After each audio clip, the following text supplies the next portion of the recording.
Daily news and analysis. We keep you informed and inspired. This is World Today. Hello and welcome to World Today. I'm Ding Hen in Beijing. Coming up, China vows to support reunification forces and go after separatists on the Taiwan question. South Africa's Cyril Ramaphosa supports efforts to put an end to the Ukraine war and calls Vladimir Putin.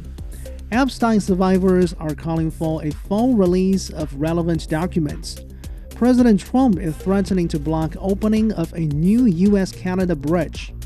To listen to this episode again or to catch up on our previous episodes, you can download our podcast by searching for World Today.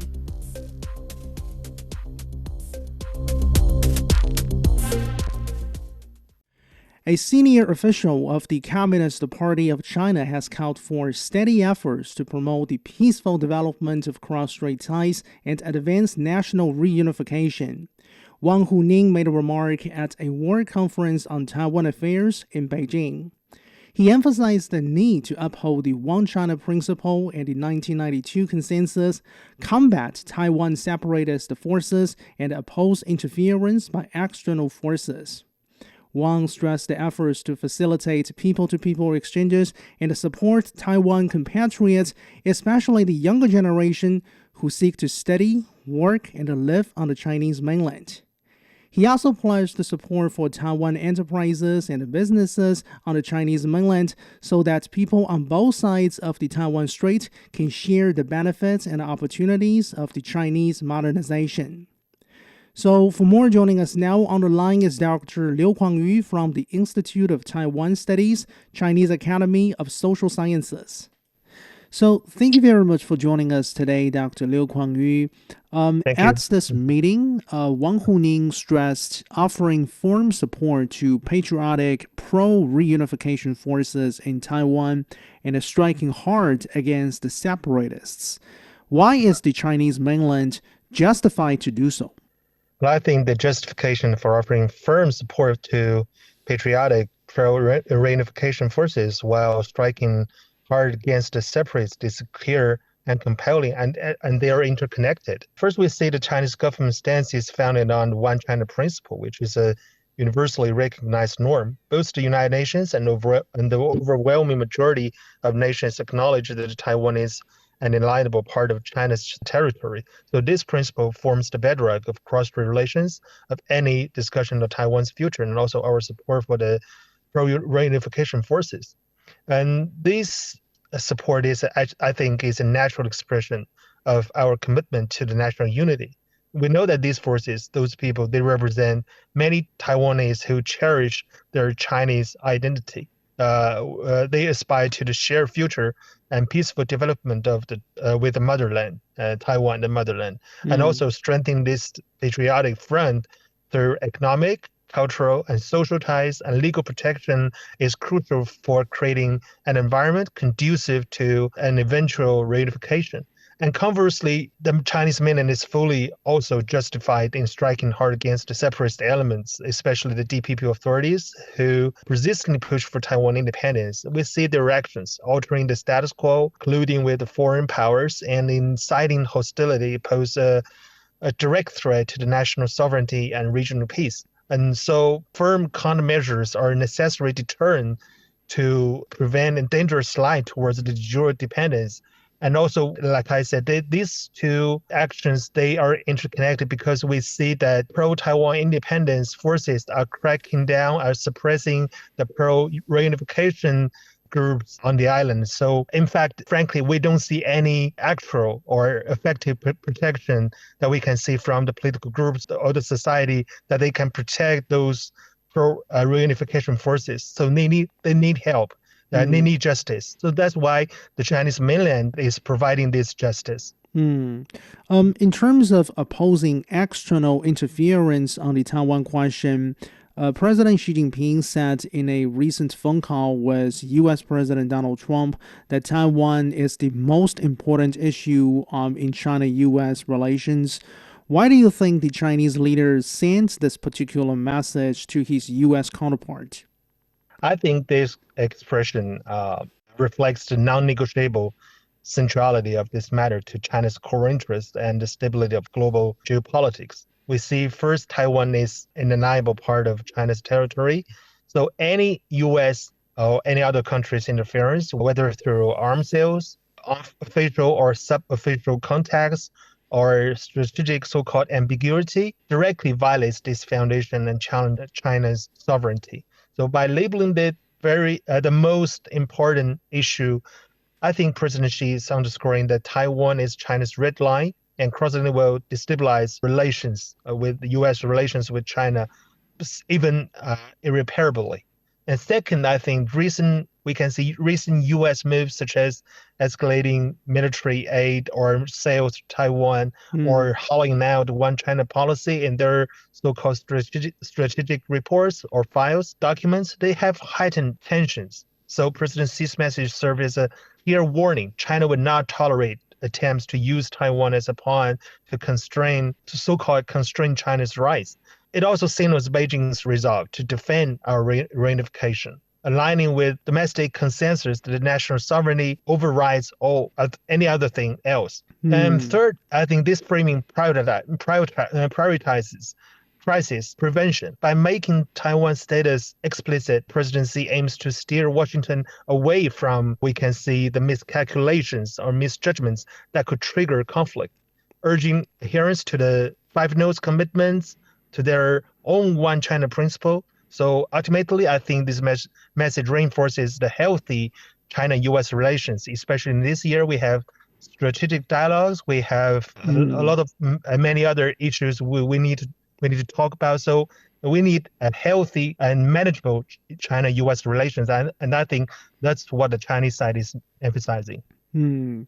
Now, Taiwan's Leijingde recently asserted that the island must look to the so-called fellow democracies, not the Chinese mainland, for trade and economic cooperation. So, at a time when Taiwan's DPP authorities and their policies are guided by such a mentality, what can the Chinese mainland do in terms of providing support to Taiwan compatriots who seek to study, work, and live on the mainland, as well as Taiwan enterprises that seek to do business on the Chinese mainland? Yes, actually, the Leijingde's rhetoric is the so-called separatist or secessionist policy road. That is on the economical part. Also, we can see during recent years, more and more the Chinese mainland support for Taiwan compatriots and business remains unwavering, which is grounded in the principle of we can say cross-strait kinship. We are one family, this sort of spirit, and our shared development. For Taiwan students, workers, and residents, the Chinese mainland has long implemented policies like 31 measures and 26 additional measures and so on, which ensures equal access to, for example, like education, like employments and public services.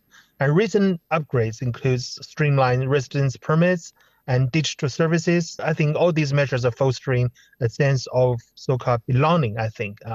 And for enterprises from Taiwan, Chinese mainland offers equal treatment and bigger opportunities under laws such like foreign investment law with tax incentives, with financing support and market access, and also enhancement or upgrade of industries to make them more widely open to participate initiatives such as the Belt and Road and RCEP, and also industrial parks we see recently proposed by Fujian, by Xiamen. I think in the future they will more facilitate technology collaboration and supply chain integration, which will help the business tap into the vast Chinese mainland market and upgrade their competitiveness.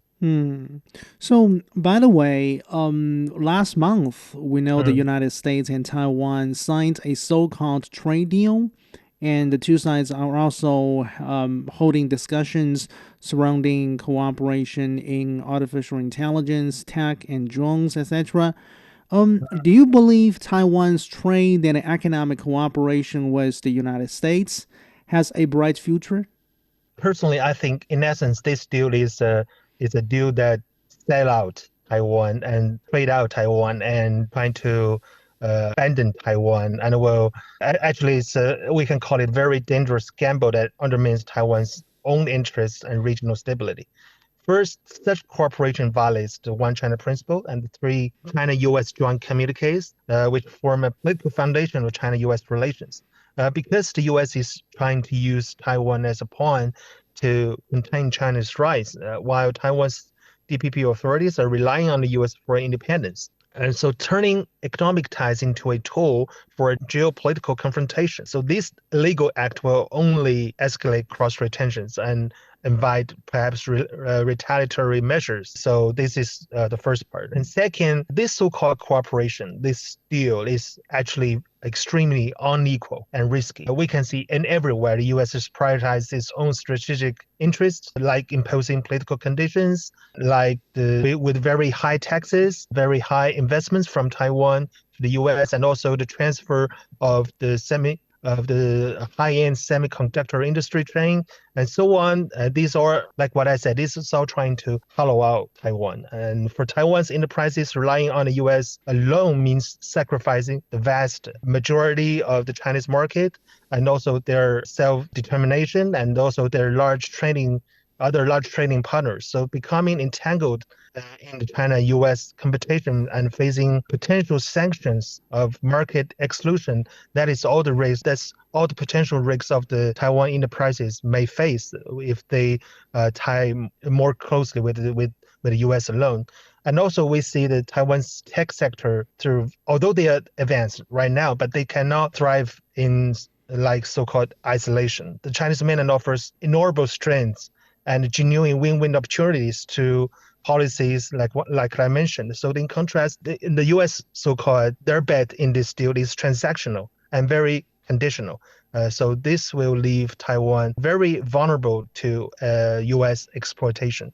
I definitely take your point. So the final question before we let you go, Dr. Liu, why do you think the Chinese mainland has made it so clear that its development opportunities, the achievements of the Chinese modernization can be shared with Taiwan? Yeah, first, I think this is because this is a natural extension of our national unity. We share this opportunity because this reflects our belief that rejuvenation of the Chinese nation must include all compatriots, regardless where they live. And second, this is rooted in the practical benefits for Taiwan. We see the Chinese mainland has a vast market and have very complete industrial chains and policy support, which will offer the Taiwan business and individuals tangible advantages. And the third is that this serves a greater goal of our national rejuvenation. We see a divided China weakens its global standing, while a united, integrated nation can better leverage complementary strengths. We see the Taiwan's tech edge and Chinese mainland skill, where they can together they can enhance our general competitiveness. So in essence, sharing opportunities is not charity, but it's actually a strategic choice for mutual benefits across the straits. Thank you very much for joining us. That was Dr. Liu Kuangyu from the Institute of Taiwan Studies, Chinese Academy of Social Sciences. This is World Today. Stay tuned.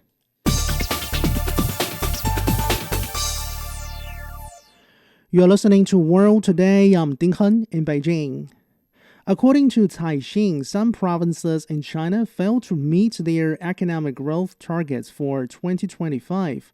Guangdong, China's largest provincial level economy, grew by 3.9% last year. The Jiangsu province narrowed the gap with Guangdong, expanding by 5.3% to reach a GDP of 14.2 trillion yuan, or $2 trillion. And several other major provincial economies, including Shandong and Zhejiang, posted a growth of 5.5% or higher, helping stabilize overall economic performance. Why has how fast the Chinese economy grows becomes less important than how well it is growing for the current stage of the Chinese development? My colleague Zhao Yang spoke with Dr. Yan Liang, professor of economics with Willamette University. So, Yan, thank you very much for joining us. China's GDP expanded by 5% last year, but some provinces like Guangdong missed their targets. So, is that a sign of economic weakness, or is that a signal that the province is shifting its priorities or transforming from old to new engines? Well, I think that we need to look at this in a very balanced perspective, right? So first of all, for the context, Guangdong province remains to be the highest GDP provincial economy within China. So it has been the top economy province for a while now. And so its GDP was 14.7 trillion yuan, which accounts for 10% of the total national GDP. And the economic size of Guangdong is pretty much surpassed the size of Australia or South Korea economy. So, when you think about such a big economic size, even with a, less than 5% growth rate, it is still enormous growth. And so, as we also know, right, for a large economic size, the growth is going to be harder because, again, you already have such a large economic size to be able to, increase by 5% or 10% is much harder than if your economy is more sort of lagging behind, and that gives you more headroom to grow. So I think that is important to know, to understand. And secondly, and I pretty much echo with what you asked, which is that we're seeing a transition, right? We're seeing that Guangdong province used to really rely a lot on, for example, real estate sector. The property market was a big part of the Guangdong economy.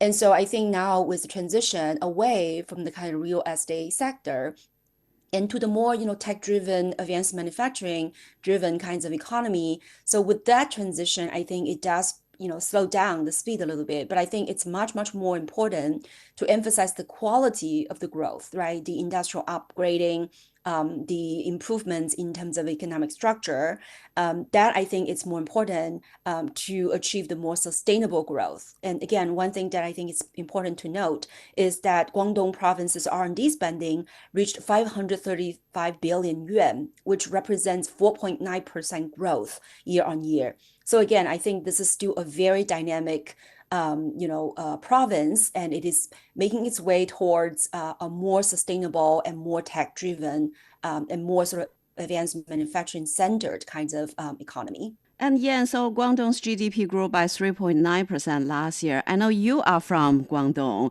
So how should we interpret this number in the context of economic transition rather than pure expansion?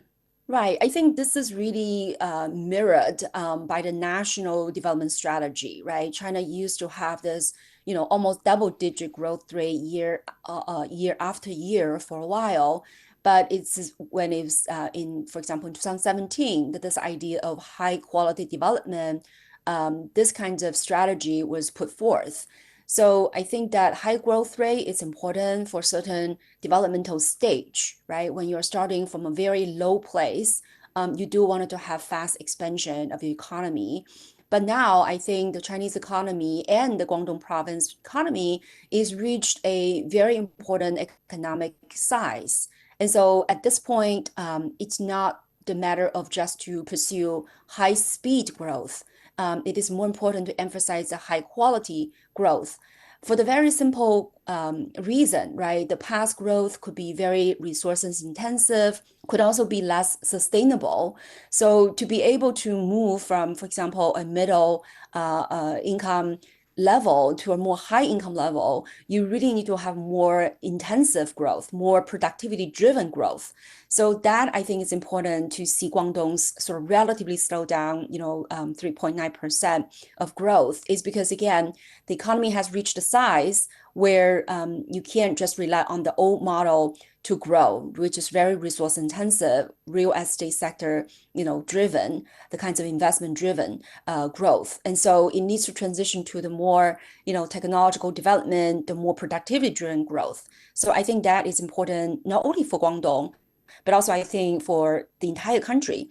So when you look at, for example, Guangdong's policy priorities for 2026, they talk about advance the next phase of the Guangdong, Hong Kong, Macau, the Greater Bay Area integration, reinforce manufacturing sector, accelerate technological self-reliance, and also foster joint development of various forms of ownership while stabilizing external trade and promote development of a unified national market. So again, it is very clear that Guangdong province is in transition, and that again is I would say really conform to the national strategy, the national sort of development agenda. And as you mentioned, in the 15th five-year plan, China has emphasized the high-quality growth. So what exactly do we mean by high-quality growth, and why does it matter more than headline GDP?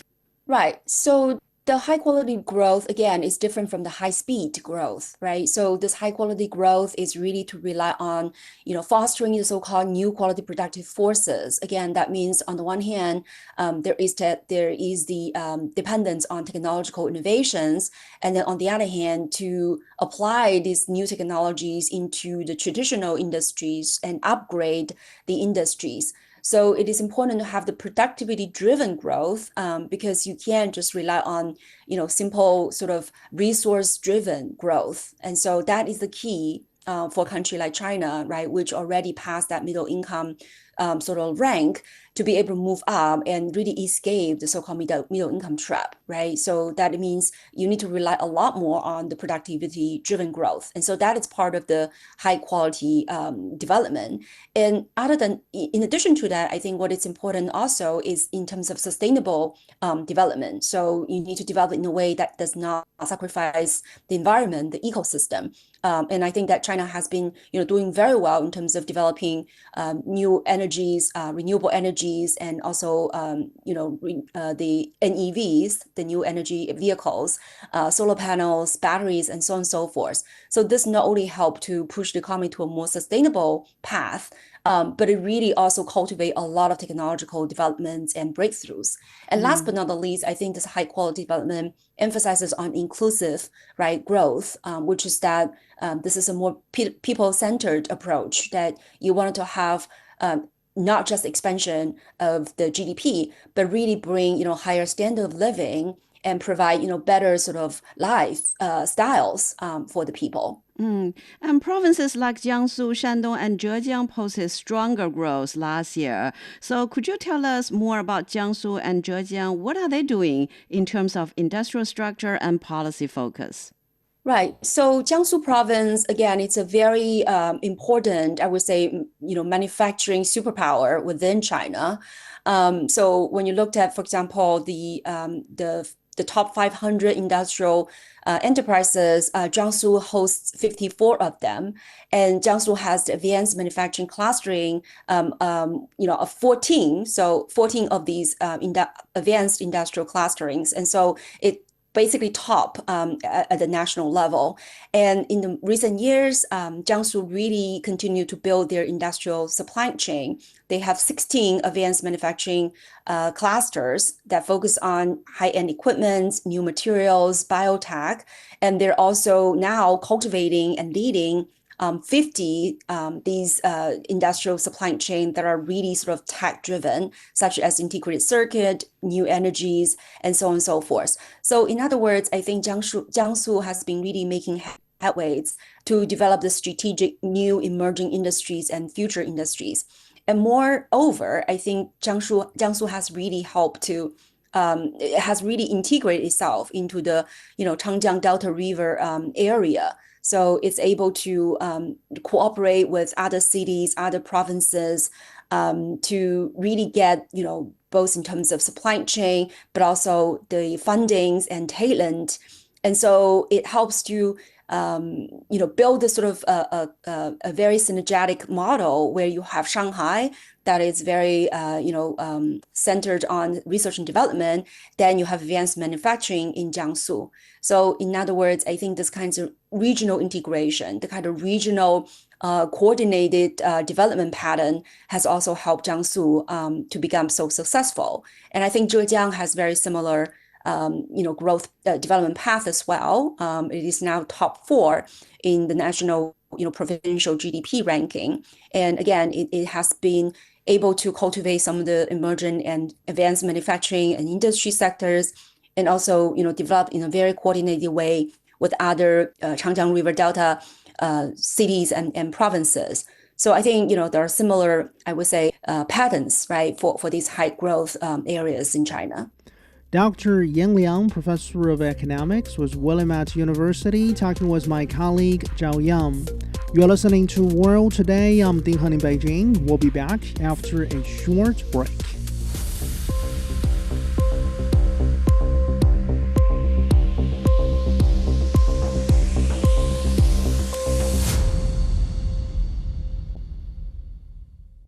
You're back with World Today. I'm Ding Han in Beijing. South African President Cyril Ramaphosa has expressed support for Moscow's efforts to end the Russia-Ukraine conflict in a phone call with Russian President Vladimir Putin. The two leaders have also discussed the further development of mutually beneficial cooperation in economic areas within the framework of a bilateral comprehensive strategic partnership. Both sides acknowledge the importance of continued coordination in key areas such as the BRICS and G20. So for more, my colleague Xu Yawen spoke with Dr. He Wenping, Africa expert and a senior research fellow with the Chinese Academy of Social Sciences. Dr. He, in their recent phone call, South African President Ramaphosa not only voiced support for Russia's efforts to end the conflict in Ukraine, but also the two leaders agreed on practical steps to help bring South African citizens home from the conflict zone. What do you make of the timing of this call, and what signal does it send? I think we all understand now the background is the Ukraine crisis now is also has been pushing forward by the United States, by the Donald Trump administration. Given this critical time, Russia, Ukraine, now they all want to negotiate for a settlement of this conflict. So that is why, even when talking about South African, those fighters, also it's the time to bring them home, because it's not saying this conflict will be escalated higher and higher. Now it's getting lower and lower, the tension building. By the way, also, it's another background is South Africa and the United States, this tension building now also getting tense and tense. We all know American government boycott the G20 summit held by South Africa at the end of last year. And also now a lot of pressure again coming to South Africa. So that is why South Africa also needs to unite with Russia to defend this solidarity of BRICS country together, and also like G20 also needs Russia's support. President Ramaphosa and President Putin, they agreed to deepen trade, economic, and investment cooperation under the framework of their comprehensive strategic partnership. And this comes at a time when Russia is seeking economic space amid Western sanctions, while South Africa faces potential risks, such as secondary sanctions and a potential reveal of U.S. tariffs preference. Against this backdrop, in which sectors do you see the greatest potential for expanded cooperation between the two countries? Yes, the economic cooperation also is a very critical component during this president's talk, South Africa and Russia. As we know, Russia now has been under the sanction given by United States and also the Western countries at large. So South Africa and Russia, they need to unite together to embrace each other, to handle all those pressures coming from United States, also like Western countries, some other countries. So you see, Russia has advantage in the natural resources like oil, gas, and also plus those military technology. They remain military, this power country.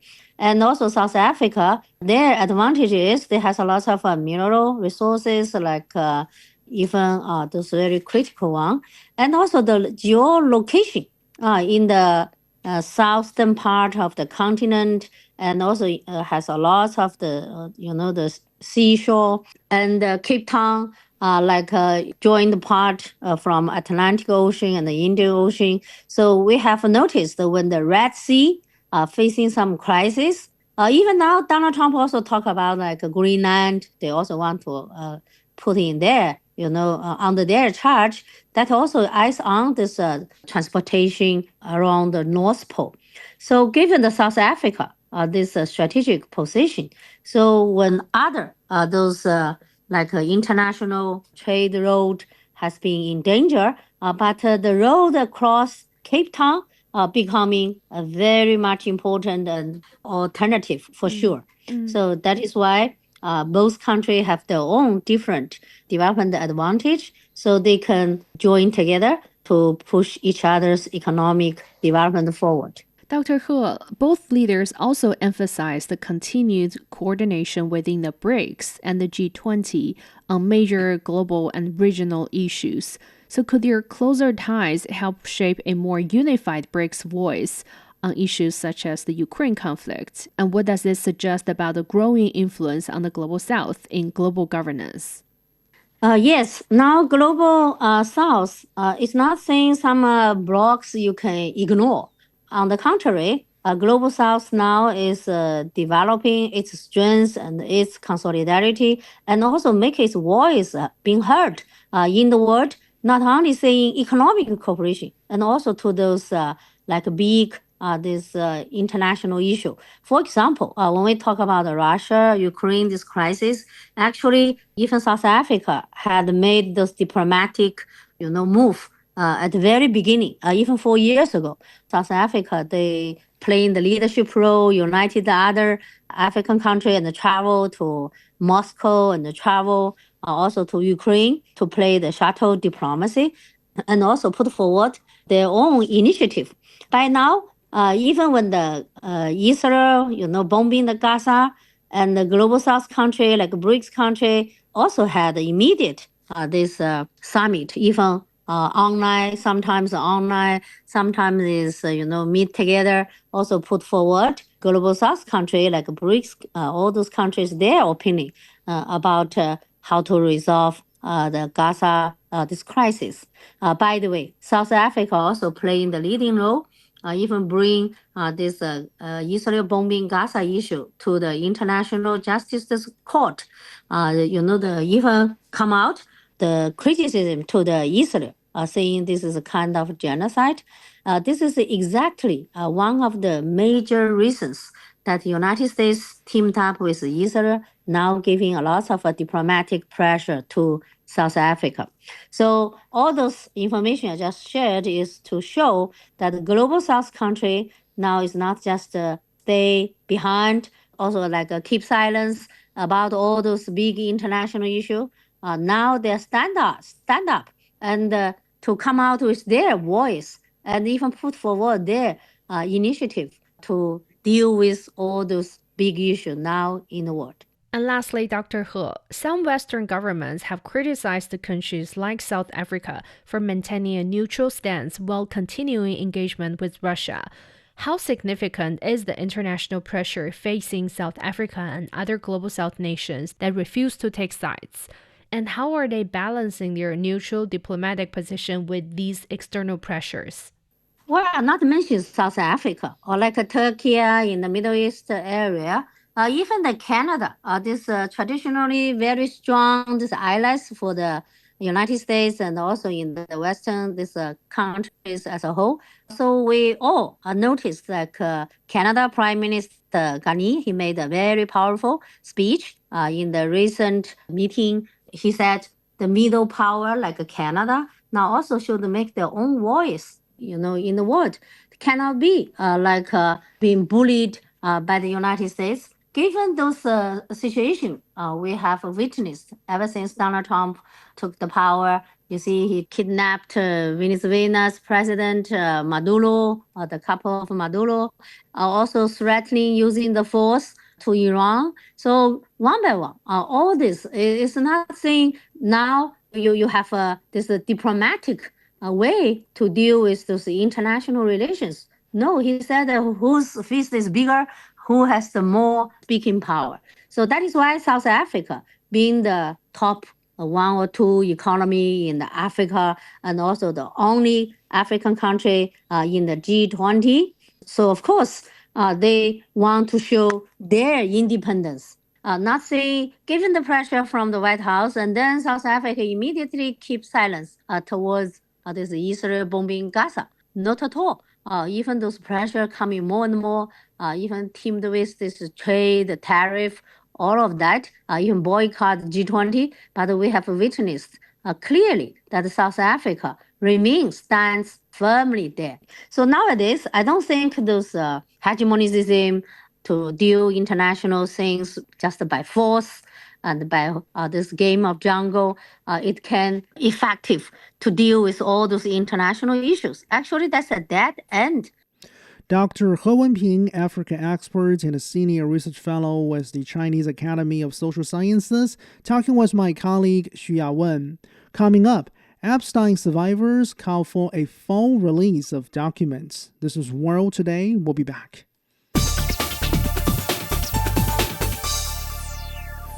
You're listening to World Today. I'm Ding Hen in Beijing. In the United States, survivors of Jeffrey Epstein's abuse are renewing their calls for the full release of government files tied to Epstein's sex-trafficking network. During the recent Super Bowl, multiple survivors released an advertisement demanding that U.S. authorities disclose all remaining files. The U.S. Department of Justice was required by law to make all the files public in December. However, only some have been released, many with redactions. Last month, a poll conducted by CNN showed that about half of Americans were not satisfied with the U.S. government's handling of the Epstein document release. So joining us now on the line is Dr. Joseph Siracusa, Professor of Global Futures with Curtin University. Thank you very much for joining us, Professor. So, is there still a chance for the full release of the Epstein files? No, I don't think so. I heard today that there were some key members of Congress who went over to the Department of Justice who were assured they can see the unredacted files, but they complained that some of it was redacted anyway. That is, stuff that was turned over to the Department of Justice was redacted when it was in Florida and places like that. So we're never going to get the full redaction or blocked out, or the unblocked out version, because they're still trying to protect the name of survivors and the like. And I think a lot of people are just sort of covering themselves. I mean, a lot of this is politically motivated. There are 3.5 million pieces of information. Can you imagine that? 3.5 million pieces about Jeffrey Epstein's antics. And we're never going to see the full picture. And who's got the time to look at all of them anyway? But there are a lot of people who will be upset about this, particularly the survivors. They wanted a full disclosure. But, even then, if we had a full disclosure, many of the crimes, the statute of limitations is over. And in other words, there wasn't any way to prosecute some of these people anyway. All you can do is shame them. Yeah. So what do you make of the main culprits leading to this deep sense of frustration on the part of those Epstein survivors? Look, Epstein is an individual, but he represents, I think, the symptom. And that is, he started doing these things in 1996 when some young lady complained to the FBI and they didn't do anything about it. He represents a system that favors the super rich. It's sort of a billionaires club. And a lot of Americans today complain that it was a two-tier system of justice. You can be assured that if Jeffrey Epstein were black or brown or an American Indian, he'd have been thrown in jail for the rest of his life. But this guy got off the hook. He had a sweetheart deal. That is, he got off very lightly in 2008, 2009. And then he continued to do these things. But can you imagine? He is cultivating and interacting with the top layer of American society, the politicians, the captains of industry and all the rest of it, while he is a registered sex offender.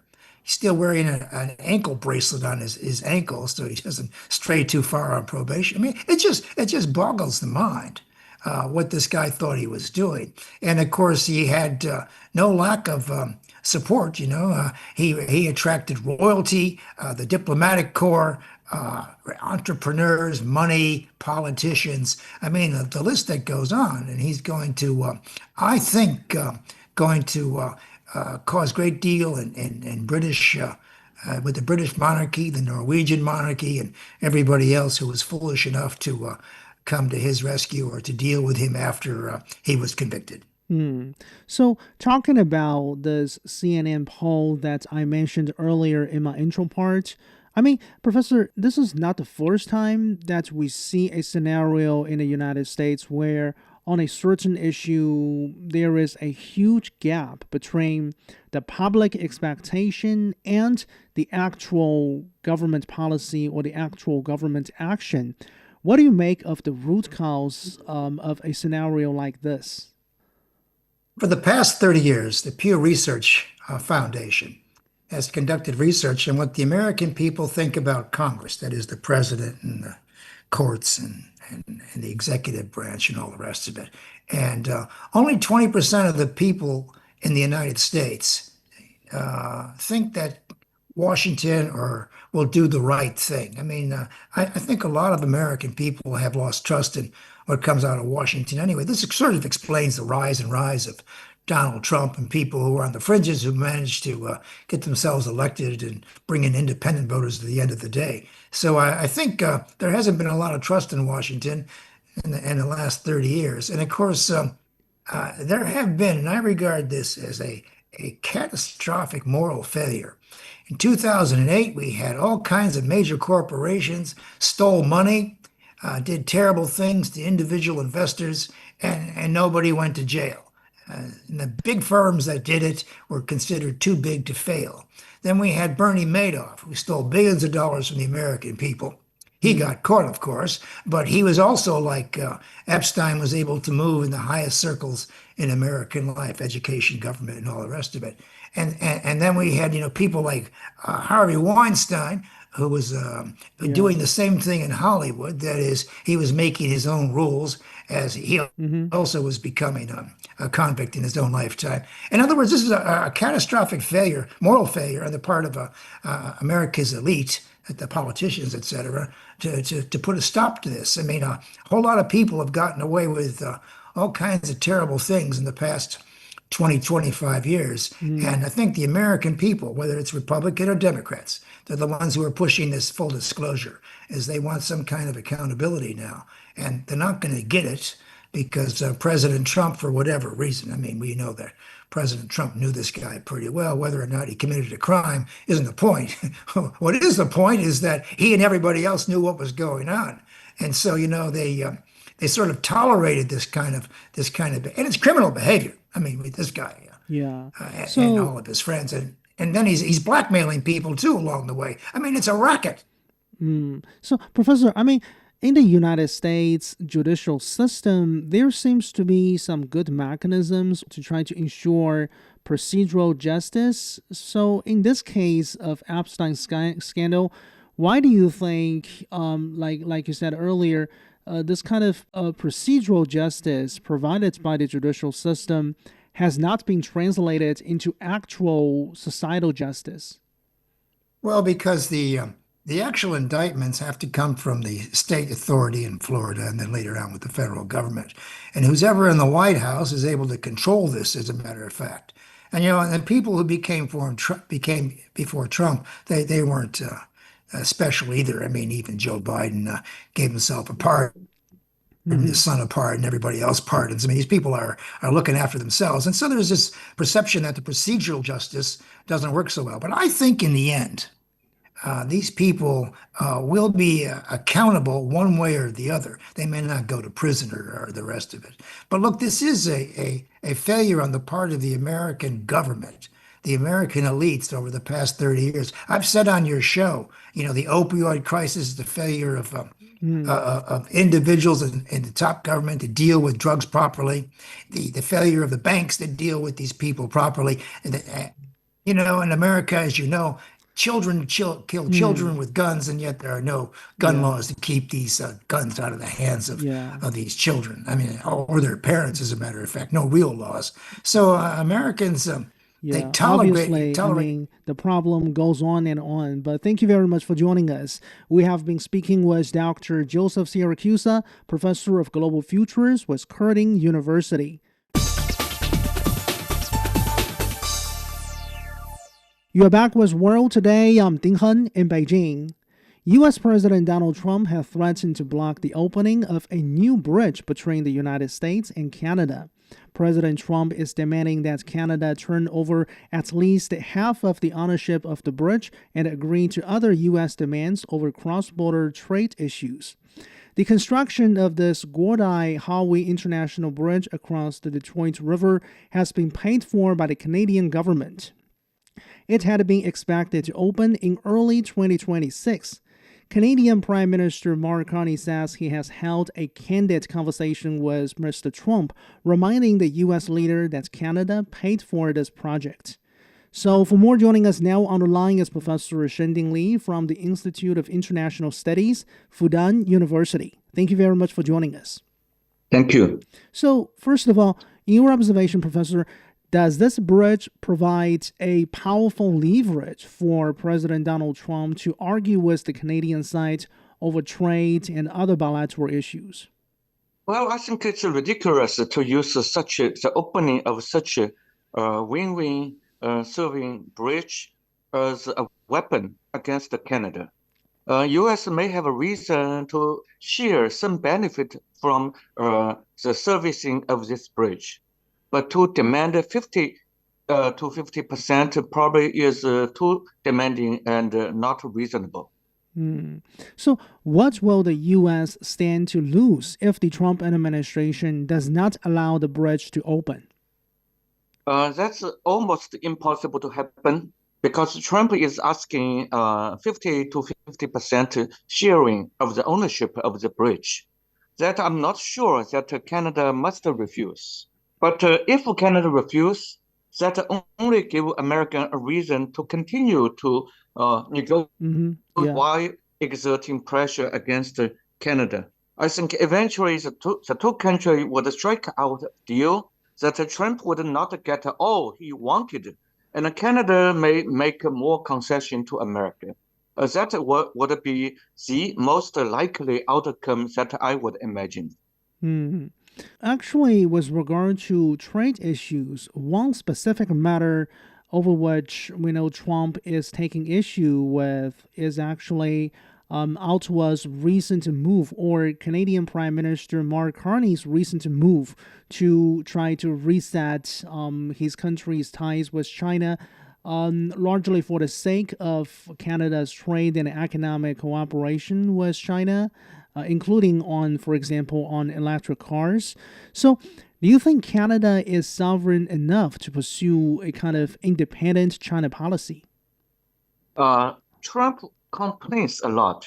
Yeah. In order to show his displeasure against Canada, he used many excuses. For instance, Canada is not giving enough ownership of this bridge to the U.S. Canada is not reducing enough tariff on the U.S. export to Canada. And Canada is building its more strong economic and trade partnership with China. He complains, but as you suggested, that Canada is sovereign enough. Canada has a right to do whatever it wants to do. It has a right to trade with China as long as it would benefit both China and Canada. U.S. can suggest how Canada may revise its policy on China, but the U.S. has no say to say that Canada must do this and must not do that. I think Trump is only should unleash his displeasure, but not use this particular issue, China-Canada trade, as a weapon on this opening of the bridge. In the meantime, we see, for example, on the Canadian side, in some local supermarkets, there is some boycott of American goods as a sort of reaction towards Washington's pressure campaign against the Canadian government. Let's put it this way. Do you see this kind of occurrence as a natural outcome of the recent developments? Traditionally, U.S.-Canada have maintained a very friendly relationship. They have a border, but they don't station national guards and troops around the line of the border to show that they are unprepared, that the other side would launch an invasion or an aggression. But now, with Americans threatening, use economic means, the tariff as a weapon to threat Canada. So Canada should reduce the tariff on the U.S. and U.S. would lift its sanction, doubling and sometimes maybe even more increase its tariff. That hurts the fear of Canadian people on the U.S. and that makes them to elect Prime Minister Carney, and that may make them to feel they should live in another way. That Mr. Carney has spoken fiercely. We are now entering a new world order, and the middle power like Canada should spearhead such a new world order that would not make Canada more dependent upon the U.S. So Canadians are outrageous. They want to show their anger against the U.S. and they are pressurize their prime minister not to give concession, or at least not to give too much concession to the U.S. President Trump has actually blamed his predecessor Barack Obama for approving this particular bridge project, although the project was actually negotiated by a former Republican Michigan governor back in 2007 or 2008, I guess. So, Professor, as you see this happening, do you see elements of partisan politics in Trump's fury with the program or with the project? Probably there is some partisan factor which has played certain role, especially Trump has his argument. He is unhappy with whatever Barack Obama, Joe Biden has done. He would undo this, as they have undone what Trump 1.0 used to do. And but for this particular case, I think he has uttered his view more along his MAGA, making American great again. America should not play a kind of spiritual role, moral role, to give more benefits to other country. America should be an equal among all allies. So if America give you something, you should return something to U.S. This make America an equal among a group of allies. I think this is the heart of Mr. Trump. So he think Barack Obama agreed with this bridge without making it clear that the U.S. and Canada should share equal parts of this ownership is wrong. And if Michigan, the state of Michigan has agreed with Canadian federal government that both parties would share with some agreement of sharing, but without reaching a co-sharing 50 to 50%, Trump would be unhappy. So he thinks U.S. is not more moral, and you should not ask U.S. to be more moral. You should not have economic bandwagon policy with the U.S. always taking benefit from the U.S. I think this is his idea, but I think the bridge gives benefit to both U.S. and Canada. Yeah, your point's well taken. Unfortunately, our time is limited, but thank you very much for joining us. Professor Shending Li from the Institute of International Studies, Fudan University. That's all the time for this edition of World Today. I'm Ding Han in Beijing. Thank you so much for listening. Bye for now.